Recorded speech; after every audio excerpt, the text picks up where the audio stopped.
嗨，大家今天过得好吗？我是黑猿。我们过年的时候要出远门啊，那我们的鱼资要怎么办？我的鱼缸要怎么办？有没有人可以来帮我照顾？诸如此类的问题，我们今天一起来帮大家做解答。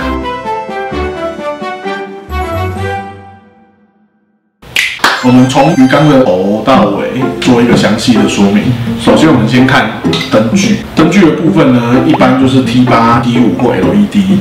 那 T8 跟 T5，我们看灯管会不会亮，或者是看灯管发光的程度。这边有一个小技巧，灯管前端都会有一节是可以写安装的日期，写上去就很容易判断说它是不是已经光衰，是不是需要更换的。新的 LED 灯它就是模组化设计，只要有一个灯泡坏掉，通常它整个模组就不会亮。像我手上这一只是天赏的 LED 灯具，那它就是模组化设计。那像这种就很好判别，但是有一些 LED 灯，它可能是个别灯珠坏。通常发现有异常的时候，我们都建议 LED 灯具都是送原厂维修。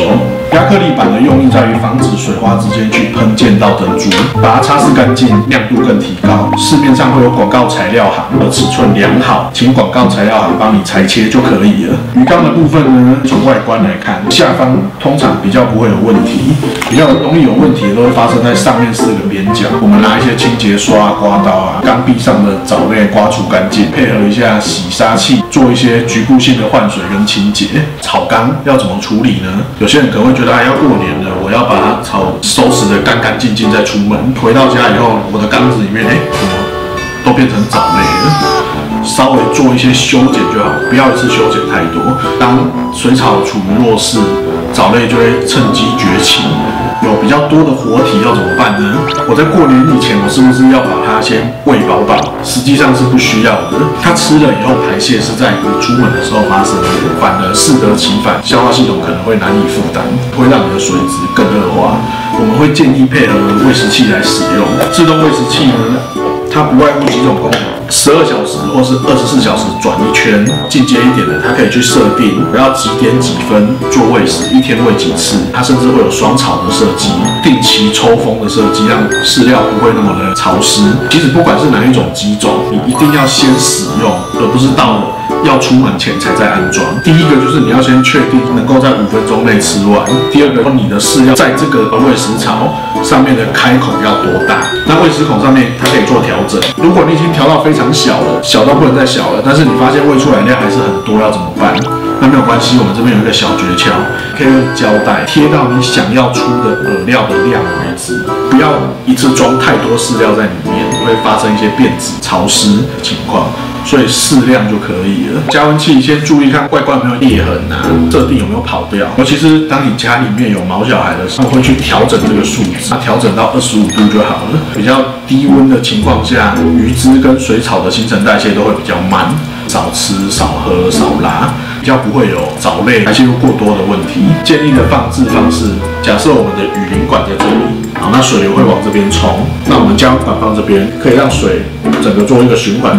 把热带到缸子里的每一个角落，希望你的安全的系数可以再提高，再搭配一台控温主机使用。加温器的选择跟注意事项，我们以后会再另外再拍一集来做介绍。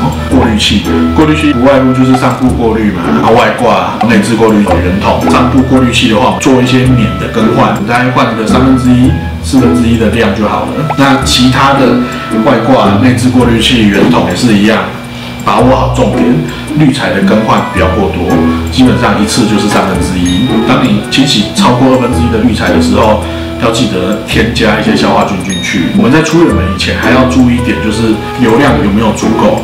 水的流量不够，就表示循环不够好。可能你出门的时候，落叶去塞到入水口，或者是有鱼只死亡，尸体被吸到入水口，那你的流量不够，这个时候就是很危险的事情了。检查你的 CO2 的设备，钢瓶或者铝瓶，从你的电池阀或者是微调阀上面，不管是单表还是双表，你只要看见有表往下掉到要零的，可以先把你的钢瓶或铝瓶拿去做填充，这个动作非常的必要。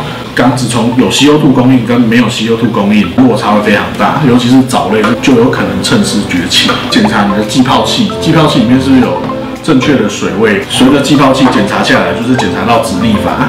我们一般建议装2颗，你有1颗挂了，1颗还可以备用。检查的重点就是在于水有没有进到止逆阀。如果超过第一颗，就表示这一颗已经损坏了。那我们这个时候就把第2颗替换成第1颗，再拿一颗新的出来，一样维持2颗的止逆阀在管线上。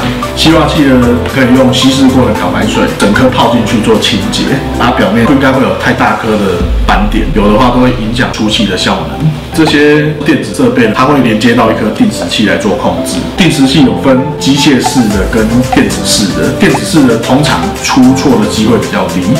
机械式的，通常我们在一段期间内就要检查机械式的定时器是否时间是跟现在的时间是一样的。你只要有一颗定时器，你就可以让你的缸子依照规律的运作在进行。以上呢就是我们提供给大家在你要出远门，像是现在要过年前可以做的一些准备跟预防。这边还有一些小诀窍。第一个就是，如果你的缸是草缸，可以去买一些黑壳虾，除了除藻以外，它还可以当做你鱼汁的点心，可以帮助你的鱼汁撑过你在出门的这段期间。如果我没有自动喂食器要怎么办？市面上呢会有一种架期饲料，架期饲料的设定就是说，你放在水中以后，它会很缓慢的溶解，对水质的影响很小。这个部分也是一个可以考虑的选项。除了刚才我们有提到的加温器调整到25度来降低新陈代谢以外，还可以同步的把灯具的开灯时间也缩短。平常呢，我们会建议开8到10小时。那当你放长假的时候，你人不在的时候，你可以把开灯的时间缩短成5到6小时。这样子的好处呢，第一个就是你可以控制你的水草的生长速度，不要那么快。我回来以后不会花那么多的时间再去修剪水草。第二个呢，就是你可以让鱼只的生理时钟做调整，它们醒着的时间比较少，在休息的时间比较多。那相对上来说，它们食欲会比较低，有利于去维持水质的干净。总之一句话就是，不要觉得说我要出远门，所以就对你的鱼缸投注了太多、太超过它所能够负荷的关心程度，因为有时候弄巧反而会沉着。基本上就是按照我们给大家的建议来去操作，这样就可以了。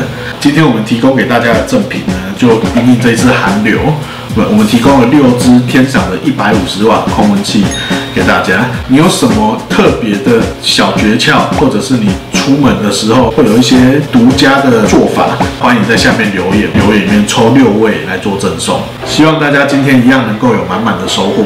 喜欢这支影片呢，请帮我按下喜欢，还有订阅以及开启小铃铛哦。养鱼人生，我们下次见。